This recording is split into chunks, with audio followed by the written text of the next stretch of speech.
Hi everybody, मैं हूं नेहा आपके साथ और आप देख रहे हैं एनबीटी टेक इन। आज के इस खास वीडियो में हम बात करेंगे कनाडा के टेम्पररी फॉरेन वर्कर प्रोग्राम यानी कि TFWP में हो रहे जरूरी बदलाव के बारे में। ये वही प्रोग्राम है जिसके जरिए कैनेडियन एम्प्लॉयर्स विदेशी प्रोफेशनल्स को काम पर रखते हैं। सरकार अब इसे ज्यादा फोकस्ड बनाने के पीछे पड़ी है, यानी कि ज्यादा फोकस बनाना चाहती है और ज्यादा स्ट्रेटेजिक बनाने की दिशा में कदम उठा रही है। क्यों? ताकि कैनेडियन वर्कर्स की सिक्योरिटी हो और लेबर मार्केट की ज़रूरतें भी पूरी हो जाए। तो आज की इस वीडियो में हम आपको यही बताने वाले हैं कि जो नए बदलाव हैं वो क्या हैं, क्यों आए हैं और इसका असर एम्प्लॉयर्स और वर्कर्स दोनों पर कैसे पड़ने वाला है। तो सबसे पहले तो यही समझ लेते हैं कि आखिर ये जो TFWP है वो है क्या। तो देखिए, ये प्रोग्राम उन कैनेडियन एम्प्लॉयर्स के लिए है जिन्हें किसी स्पेसिफिक काम के लिए लोकल वर्कर्स नहीं मिल पाते हैं। एम्प्लॉयर्स यानी कि जो कंपनीज हैं उनको पहले लेबर मार्केट इम्पैक्ट असेसमेंट या फिर जिसे LMIA कहा जाता है वो लेना पड़ता है।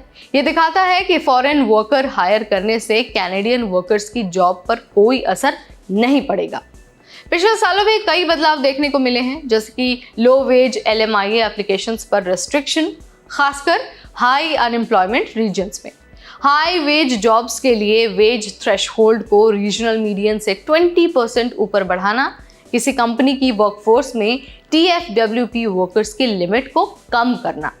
अब देखिए, प्राइम मिनिस्टर मार्क कार्नी ने हाल ही में कहा है कि TFWP अब सिर्फ स्पेसिफिक सेक्टर्स और स्पेसिफिक रीजन्स पर फोकस करेगा, यानी कि प्रोग्राम का एम रैंडम हायरिंग नहीं बल्कि स्ट्रैटेजिकली टारगेटेड हायरिंग होना है।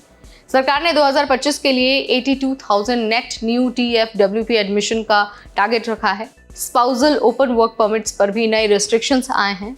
अब ये सिर्फ टियर 0 और टियर 1 ऑक्यूपेशन वाले वर्कर्स के स्पाउसेस या फिर सिलेक्टेड इन डिमांड टियर 2 और टियर 3 जॉब्स वाले वर्कर्स के जो स्पाउसेस हैं उनके लिए उपलब्ध है, और सिर्फ तब जब TFWP होल्डर के पास कम से कम 16 महीने का परमिट बचा हुआ, यानी कि वर्क परमिट की अभी वैलिडिटी है।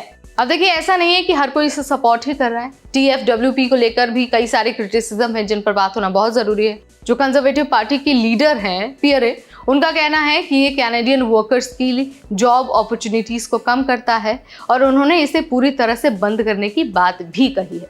लेकिन इस पर सरकार का कहना है कि चेंजेस कैनेडियन वर्कर्स की सिक्योरिटी को सुनिश्चित करेंगे और जो लेबर शॉर्टेज वाले सेक्टर्स हैं उनमें स्ट्रैटेजिक हायरिंग को आसान भी बनाएंगे।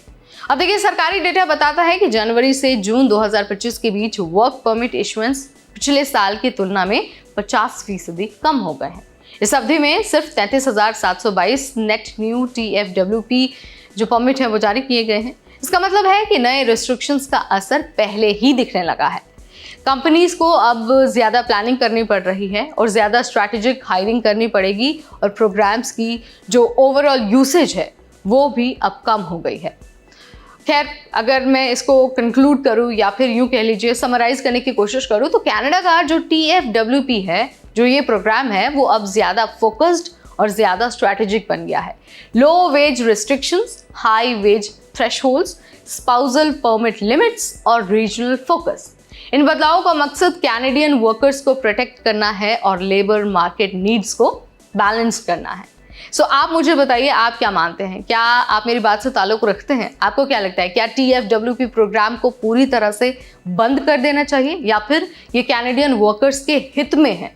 जो भी आप मानते हैं कमेंट के जरिए बता सकते हैं। इसके अलावा आप मुझे ये भी बता सकते हैं कि किस और विषय पर आप जानकारी हासिल करना चाहते हैं, वीडियो देखना चाहते हैं, अपडेट चाहते हैं। इस वीडियो में फिलहाल इतना ही। Till then, this is me, Neha Upadhyay, signing off.